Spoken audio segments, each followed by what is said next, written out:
A cough can be the result of a respiratory tract infection such as the common cold, acute bronchitis, pneumonia, pertussis, or tuberculosis. In the vast majority of cases, acute coughs, i.e. coughs shorter than 3 weeks, are due to the common cold. 5. In people with a normal chest X-ray, tuberculosis is a rare finding. Pertussis is increasingly being recognized as a cause of troublesome coughing in adults. After a respiratory tract infection has cleared, the person may be left with a post-infectious cough. This typically is a dry, non-productive cough that produces no phlegm. Symptoms may include a tightness in the chest, and a tickle in the throat. This cough may often persist for weeks after an illness.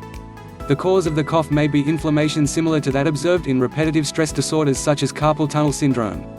The repetition of coughing produces inflammation which produces discomfort, which in turn produces more coughing. 6. Post-infectious cough typically does not respond to conventional cough treatments.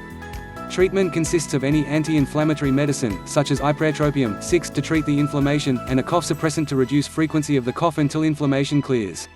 Citation needed. Inflammation may increase sensitivity to other existing issues such as allergies, and treatment of other causes of coughs, such as use of an air purifier or allergy medicines, may help speed recovery.